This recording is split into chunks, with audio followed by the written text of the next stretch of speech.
ಒಂದು ನಂಬಿಕೆ ದ್ರೋಹದ ಪ್ರಶ್ನೆ ಸಂಬಂಧಪಟ್ಟಂತೆ ಕೂಡ ಮಾತಾಡಿರುವಂತು. ಅದು ಖುದ್ದು AICC ಅಧ್ಯಕ್ಷ ಮಲ್ಲಿಕಾರ್ಜುನ್ ಖರ್ಗೆ ಕೂಡ ನಂಬಿಕೆ ದ್ರೋಹ ಸಂಬಂಧಪಟ್ಟಂತೆ ಕಾಂಗ್ರೆಸ್ಗೆ ನಂಬಿಕೆ ದ್ರೋಹ ಮಾಡಿದ್ರು ಜಗದೀಶ್ ಶೆಟ್ಟರ್ ಅವರು ಅನ್ನುವಂಥದ್ದು. ನೋಡ್ರಿ, ಈಗ ಅವ್ರು ಏನು ಹೇಳ್ತಾರೋ ಬಿಡ್ತಾರೋ ಅವ್ರಿಗೆ ಬಿಟ್ಟಂಥ ವಿಚಾರ. ನನಗೆ ಅನಿಸಿದ್ದನ್ನು ನಾನು ಹೇಳಿದ್ದೇನೆ. ಯಾವ ಸಂದರ್ಭದಲ್ಲಿ ನಾನು ಹೋಗಿದ್ದೇನೆ, ಆ ಸಂದರ್ಭದಲ್ಲಿ ಲಾಭ ಕಾಂಗ್ರೆಸ್ ಪಾರ್ಟಿಗೆ ಏನಾಯಿತು ಅವ್ರಿಗೂ ಗುರ್ತಿದೆ. ಹೌದು. ಹೀಗಾಗಿ ಅದನ್ನೆಲ್ಲ ವಿಶ್ಲೇಷಣೆ ಮಾಡ್ಕೊಳ್ಳಿ. ಇವತ್ತು ಭಾರತೀಯ ಜನತಾ ಪಾರ್ಟಿಯಲ್ಲಿ ಏನೊಂದು ನಾನು ಸಂಘಟನೆ ಮಾಡಿದ್ದೀನಿ, ಏನೊಂದು ನನ್ನ ಮೂಲ ಪಾರ್ಟಿ ಇದೆ, ಅವ್ರ ಪ್ರೀತಿ ವಿಶ್ವಾಸದಿಂದ ಕರೆದಾಗ ನಾನು ಬಂದಿದ್ದೇನೆ. ನಾನು ಕಾಂಗ್ರೆಸ್ ಪಾರ್ಟಿಗೆ ಏನೋ ಬ್ಲೇಮ್ ಮಾಡಿ ನಾವು ಹೊರಗೆ ಬಂದಿಲ್ಲ. ನೀವು ಕಾಂಗ್ರೆಸ್ ಪಕ್ಷ ಸೇರಿದಾಗ ಕಾಂಗ್ರೆಸ್ಗೆ ಎಷ್ಟು ಅನುಕೂಲ ಆಗಿದೆ ಅಂತ ಅನ್ಸುತ್ತೆ ನಿಮಗೆ? 136 ಸೀಟ್ಗಳಲ್ಲಿ. ಕಾರಣ ಕಾರ್ಯಕರ್ತರು ಕೂಡ ಸುಮಾರು ಜನ ಹೇಳಿದ್ದಾರೆ ಆ ಭಾಗದಲ್ಲಿ ಕೂಡ ಆಗಿದೆ. ಅದನ್ನು ಲೆಕ್ಕಾಚಾರ ಮಾಡಿ ಹಿಂಗೆ ಜಗದೀಶ್ ಶೆಟ್ಟರ್ ಹಿಂಗೆ ಬೆನಿಫಿಟ್ ಅದನ್ನು ನಾನು ಹೇಳೋಕ್ಕೋದಲ್ಲ. ಕಾಂಗ್ರೆಸ್ ಪಾರ್ಟಿ ಮುಖಂಡರು ಹೇಳಿದ್ದಾರೆ ಮತ್ತು ಜನರು ಹೇಳ್ತಾ ಇದ್ದಾರೆ, ಮಾಧ್ಯಮದಲ್ಲಿ ಬೇಕಾದಷ್ಟು ಆರ್ಟಿಕಲ್ಸ್ ಬಂದಿದ್ದಾರೆ. ಆದರೆ ಇಷ್ಟು ನೀವು ಕಾಂಗ್ರೆಸ್ ಪಕ್ಷಕ್ಕೆ ಇಷ್ಟು ಅನುಕೂಲ ಮಾಡ್ಕೊಟ್ಟಿದ್ದೀರಾ ಕಾರ್ಯಕರ್ತರು ಕೂಡ ಹೇಳೋಂಥದ್ದು.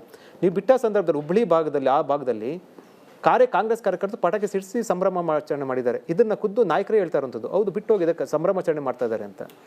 ಕೆಲವು ವ್ಯಕ್ತಿಗಳು ಮಾಡೋದ್ರಿಂದ ಇಡೀ ಪಾರ್ಟಿಯ ಸ್ಟ್ಯಾಂಡ್ ಆಗೋದಿಲ್ಲ. ಹುಬ್ಬಳ್ಳಿಯಲ್ಲಿ ಹಾಗೆ ಬೇರೆ ಗುಲ್ಬರ್ಗ ಯಾಕಾಗಿಲ್ಲ, ಕೊಪ್ಪಳದಲ್ಲಿ ಯಾಕಾಗಿಲ್ಲ?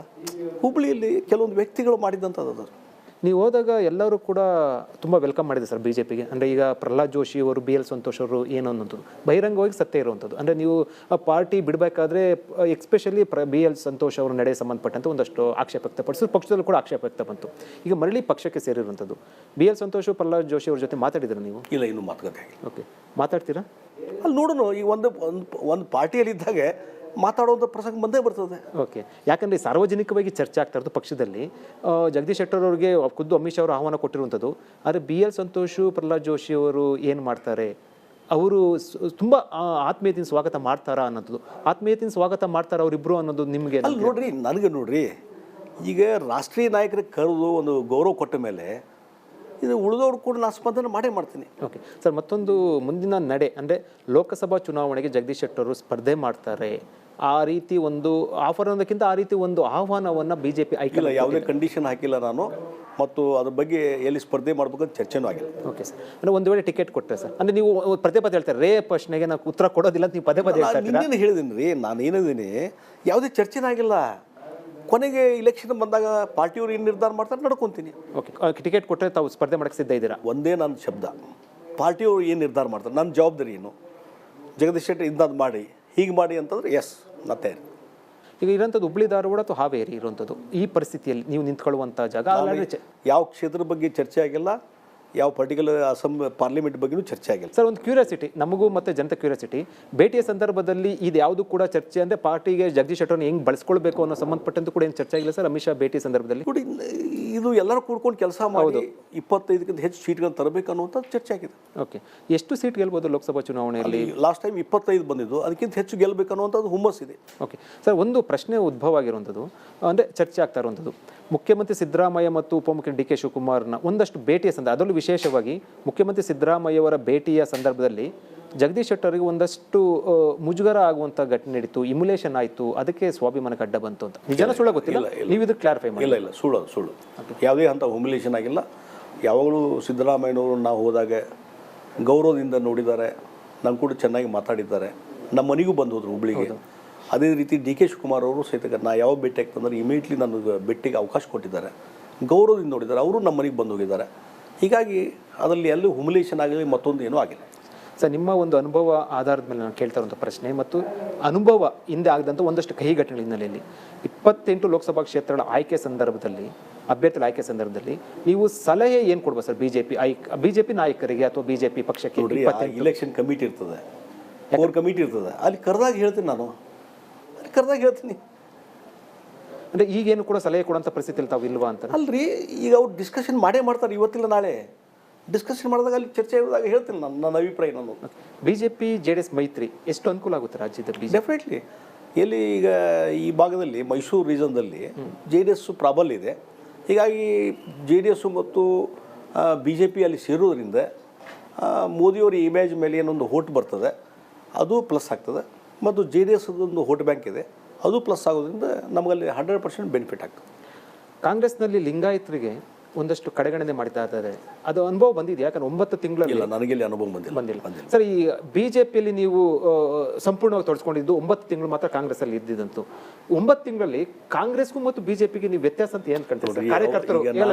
ಕಾರ್ಯಕರ್ತರು ಇರುವಂತದ್ದು ನೋಡಿ, ಆ ವ್ಯತ್ಯಾಸವನ್ನು ನಾನು ಡಿಫ್ರೆನ್ಸಿಯೇಟ್ ನಾನು ಮಾಡಕ್ಕೆ ಹೋಗಲ್ಲ. ಈಗ ಒಂದು ಪಾರ್ಟಿಲಿ ಬಂದಿದ್ದೇನೆ, ಈಗ ನಾವೇನೋ ಹೇಳಿದ್ರೆ ಪ್ಲಸ್ ಮೈನಸ್ ಹೇಳಿದ್ರೆ ಅದು ಟೀಕೆ ಮಾಡ್ದಂಗೆ ಆಗುತ್ತೆ. ನಾ ಯಾಕೆ ಹೇಳಬೇಕು? ಅಂದ್ರೆ ಎಲ್ಲೊಂದ್ ಕಡೆ ಕಾಂಗ್ರೆಸ್ ಬಗ್ಗೆ ಮಾತಾಡಕ್ಕೆ ಮುಜುಗರ ಆಗುತ್ತಾ ಅನ್ನೋದು. ಮುಜುಗರ ಅಲ್ರಿ, ಅಲ್ಲಿರುವಂಥ ಒಂದು ಪಾರ್ಟಿಯಲ್ಲಿ ಇದು ಬಂದಿದ್ದೀನ, ಅವ್ರ ಬಗ್ಗೆ ಯಾಕೆ ನಾವು ಮಾತಾಡಬೇಕು? ಬಿಟ್ಟು ಬಂದಿದ್ದೇನೆ ಅಷ್ಟೇ. ಓಕೆ, ಅಂದ್ರೆ ಮುಂದಿನ ಗುರಿ ಏನಿರೋದು ಜಗದೀಶ್? ಮುಂದಿನ ಗುರಿ ಏನಿಲ್ಲ ರೀ, BJP ಒಳಗೆ ಇದ್ದೆ, ಮುಂದುವರಿತಾ ಇದ್ದೇನೆ, ಸಂಘಟನೆಯೊಳಗೆ ತೊಡಗಿಸ್ಕೊಂಡು ಕ್ರಿಯಾಶೀಲವಾಗಿ BJP ಇನ್ನೂ ಸ್ಟ್ರೆಂಥನ್ ಮಾಡಲಿಕ್ಕೆ ಏನು ಮಾಡಬೇಕು? ಮೋದಿಜಿಯವ್ರನ್ನ 3ನೇ ಬಾರಿ ಪ್ರಧಾನಮಂತ್ರಿ ಆಗಬೇಕು, ಅವ್ರ ಕೈಗಳನ್ನು ಬಲಪಡಿಸಬೇಕು. ಅದಕ್ಕೇನು ಕೆಲಸ ಮಾಡಬೇಕು? ನಂದು ಅಳಿಲಿ ಸೇವೆ ನಾ ಮಾಡೋದು. ಈಗ ನೀವು ನೋಡಿದಾಗ ಪ್ರತಿ ಹಳ್ಳಿಗಳಲ್ಲೂ ಕೂಡ, ಪ್ರತಿ ಗ್ರಾಮದಲ್ಲೂ ಕೂಡ ಕಾರ್ಯಕರ್ತರ ಸಂಖ್ಯೆ ಜಾಸ್ತಿ ಇರುವಂಥದ್ದು, ಆ ಸಂಘಟನೆ ಮಾಡುವಂಥ ಸಂಬಂಧಪಟ್ಟಂತೆ ಇದು ಸಾಕಷ್ಟು ಕೂಡ ಅನುಕೂಲ ಆಗುತ್ತೆ ಅನ್ನೋಂಥದ್ದು ಬಿಜೆಪಿಗೆ. ಈ ಮೋದಿ ನಾಮಬಲದ ಒಂದಿಂದಲೂ ಕೂಡ ರಾಜ್ಯದಲ್ಲಿ 28 ಸೀಟು ಗೆಲ್ಲ. ಅದಕ್ಕೆ ಪಕ್ಷದ ಸಂಘಟನೆ, ಶಕ್ತಿ, ಸ್ಟೇಟ್ ಲೀಡರ್ಶಿಪ್ಪು ಇವೆಲ್ಲ ಕಾಂಟ್ರಿಬ್ಯೂಟ್ ಆಗ್ತಾವೆ. ಸಾಮೂಹಿಕ ನಾಯಕತ್ವ ಎಲ್ಲವೂ ಕೂಡಿಕೊಂಡಾಗ ಮೋದಿಯವ್ರದ್ದು ಏನೋ ಒಂದು ಶಕ್ತಿ ಇದೆ, ಇಮೇಜ್ ಇದೆ, ಅದು ವರ್ಕೌಟ್ ಆಗ್ತದೆ. IT ರೇಡಿಂದ ಜಗದೀಶ್ ಶೆಟ್ಟರು ಬಿಜೆಪಿ ಸೇರಿದ್ರು ಅಂತ ಇದನ್ನು ನಾನು ಹೇಳ್ತಾ ಇಲ್ಲ, ಖುದ್ದು MB ಪಾಟೀಲ್ ಹೇಳಿರೋದು. ಹೌದು, IT ರೇಡ್ ಇರ್ಬೋದು, DK ಶಿವಕುಮಾರ್ ಇರೋದು, ಒಂದಷ್ಟು ಒತ್ತಡ ಇದನ್ನು ಅದನ್ನು ಬಹಿರಂಗ ಪಡಿಸೋಕೆ. IT ರೇಡ್ ಮಾಡೋದಿದ್ರೆ ನಾ 8-9 ತಿಂಗಳು ಕಾಂಗ್ರೆಸ್ ಇದ್ದಾಗ ಮಾಡ್ಬೋದಾಗಿತ್ತಲ್ಲ. ಹೌದು, ಈ ಒಂದೇನೋ ಕಾರಣ ಹೇಳ್ಬೇಕು. ಟೀಕೆ ಮಾಡಲಿಕ್ಕೆ ಪಕ್ಷ ಬಿಟ್ಟು ಹೋದಾಗ ಟೀಕೆ ಮಾಡಲಿಕ್ಕೆ ಒಂದೇನೋ ರೀಸನ್ ಹೇಳಿದಾರೆ ಅಷ್ಟೇ. ಓಕೆ, ಅಂದರೆ ಯಾವುದೂ ಕೂಡ ಈ ಥರದ್ದು ಆತಂಕ ಆ ಥರದ್ದು ಕೂಡ ನೋಡ್ರಿ, ನಮ್ಮ ಮನೆಯೊಳಗೆ ಒಂದು ಆತ್ಮೀಯತೆ ಇದೆ, ವಾಪಸ್ ಬಂದಿದ್ದೇನೆ, ಪ್ರೀತಿ ವಿಶ್ವಾಸ ತೋರಿದ್ದಾರೆ, ವಾಪಸ್ ಬಂದಿದ್ದೇನೆ ಅಷ್ಟೇ. ಅದು ಬಿಟ್ಟು ಯಾವುದೇ ಒತ್ತಡ ಮತ್ತೊಂದು ಇದು ಯಾವುದೂ ಕಾರಣ ಅಲ್ಲ. ನೀವು ಬಿಜೆಪಿ ಪಕ್ಷ ಬಿಟ್ಟು ಹೋದ ನಂತರ, ನೀವು ಕಾಂಗ್ರೆಸ್ ಬಗ್ಗೆ ಮಾತಾಡೋದಿಲ್ಲ, ಓಕೆ, ಬಿಜೆಪಿ ಪಕ್ಷ ಬಿಟ್ಟಿದ್ದು ಹಳೆ ವಿಚಾರ. ಬಿಟ್ಟು ಹೋದ ನಂತರ ಬಿಜೆಪಿಯಲ್ಲಿ ಒಂದಷ್ಟು ಬದಲಾವಣೆ ಆಯಿತು, ಯುವಕ ತಂಡವನ್ನು ಕಟ್ಟಲಾಯಿತು, ವಿಜಯೇಂದ್ರಗೆ ಮಣೆ ಹಾಕಲಾಯಿತು, ವಿಜಯೇಂದ್ರ ಬಿಜೆಪಿ ರಾಜ್ಯಾಧ್ಯಕ್ಷ ಮಾಡಲಾಯಿತು, ಹೊಸ ಟೀಮ್ ಕಟ್ಟಿದ್ದಾರೆ. ನೀವು ಅನುಭವ ಇರುವಂಥ ಹಿನ್ನೆಲೆಯಲ್ಲಿ ಈ ಹೊಸ ಟೀಮನ್ನು ನೀವು ಹೇಗೆ ನೋಡ್ತೀರಾ ಸರ್? ಅಂದರೆ ಇದು ಅನುಕೂಲ? ಏನು, ಒಂದು ಹೊಸ ಟೀಮು ಹಳೆ ಟೀಮು ಎಲ್ಲ ಕೂಡಿದಾಗ ಪಕ್ಷ ಸಂಘಟನೆ ಆಗ್ತದೆ. ಈಗ ಒಂದು ಹೊಸ ಟೀಮ್ ಬಂದಿದೆ, ವಿಜೇಂದ್ರ ಅವರು ಯುವಕರಿದ್ದಾರೆ, ಉತ್ಸಾಹದಿಂದ ಕೆಲಸ ಮಾಡ್ತಾ ಇದ್ದಾರೆ. ಅದಕ್ಕೆ ಎಲ್ಲರೂ ಕೈ ಜೋಡಿಸಿದರೆ ಪಕ್ಷಕ್ಕೆ ಇನ್ನೂ ಹೆಚ್ಚು ಬಲ ಬಂದೇ ಬರ್ತದೆ. ಜಾತಿ ರಾಜಕಾರಣ ಕೂಡ ನಡೆಯುವಂಥ ಚುನಾವಣೆ ನಿಮಗೂ ಕೂಡ ಗೊತ್ತಿರುವಂಥದ್ದು. ನಾನು ಯಾಕೆ ಪ್ರಶ್ನೆ ಅಂತಂದರೆ, ಒಂದು ಒಕ್ಕಲಿಗ ಮತ್ತು ಲಿಂಗಾಯತ ಕಾಂಬಿನೇಷನಲ್ಲಿ ಹೋಗಬೇಕು ಅನ್ನುವಂಥದ್ದು ಕೂಡ ಬಿಜೆಪಿ ಲೆಕ್ಕಾಚಾರ. ಅದಕ್ಕೆ HD ಕುಮಾರಸ್ವಾಮಿ ಜೊತೆ ಕೈ ಜೋಡಿಸಿರುವಂಥದ್ದು. ಸೊ ಇವೆರಡೂ ಕೂಡ ಕಾಂಬಿನೇಷನ್ನು ಕಾಂಗ್ರೆಸ್ಗೆ ಎದುರಿಸೋಕ್ಕೆ ಸಾಧ್ಯ ಆಗುತ್ತಾ? ಆಗತ್ತೆ. ಹಿಂದೆ JDS ಕಾಂಗ್ರೆಸ್ ಅಲೈನ್ಸ್ ಮಾಡುವಾಗ BJP 25 ಸೀಟ್ ಬಂದವು. ಹೌದು, ಆಗಲೇ ಕೂಡ ಸರ್ಕಾರ ಸಂಬಂಧಪಟ್ಟಂತೆ ಕೂಡ ಸಾಕಷ್ಟು ಮತ್ತೆ ಹಾಗೆ ಆಗ್ತದೆ. ರಿಪಬ್ಲಿಕ್ ವರ್ಲ್ಡ್ ಆಪ್ ಇದು ಕೇವಲ ಅಪ್ಲಿಕೇಶನ್ ಅಲ್ಲ, ಸಮಗ್ರ ಸುದ್ದಿಗಳ ಸಂಪರ್ಕ ಮಾರ್ಗಕ್ಕೆ ಕ್ರಾಂತಿಕಾರಿ ಬದಲಾವಣೆ. ರಿಪಬ್ಲಿಕ್ ವರ್ಲ್ಡ್ ಆಪ್ ಕೇವಲ ಸುದ್ದಿ ಅಪ್ಲಿಕೇಶನ್ ಅನ್ನ ಪರಿಚಯಿಸುತ್ತಿಲ್ಲ, ಬದಲಾಗಿ ಡಿಜಿಟಲ್ ಸುದ್ದಿ ಬಳಕೆಯ ಹೊಸ ಯುಗಕ್ಕೆ ನಾಂದಿ ಹಾಡುತ್ತಿದೆ. ಇದೊಂದು ಬ್ರೇಕಿಂಗ್ ನ್ಯೂಸ್, ಪ್ರಭಾವಶಾಲಿ ಕಾರ್ಯಕ್ರಮಗಳಿಗೆ ಗಟ್ಟಿಯಾದ ವೇದಿಕೆ. ಇಲ್ಲಿ ಕೇವಲ ತಾಜಾ ಸುದ್ದಿ, ಅದರ ನೇರ ಪ್ರಸಾರ ಮತ್ತು ಚರ್ಚೆಗಳಿಗೆ ಮಾತ್ರ ಅವಕಾಶ. ರಿಪಬ್ಲಿಕ್ ವರ್ಲ್ಡ್ ಅಪ್ಲಿಕೇಶನ್ ಈಗ ಲೈವ್ ಆಗಿದೆ. ಈಗಲೇ ಡೌನ್ಲೋಡ್ ಮಾಡಿ. ಗೂಗಲ್ ಪ್ಲೇಸ್ಟೋರ್ ಮತ್ತು ಆಪಲ್ ಆಪ್ ಸ್ಟೋರ್ ಎರಡರಲ್ಲೂ ಲಭ್ಯವಿದೆ.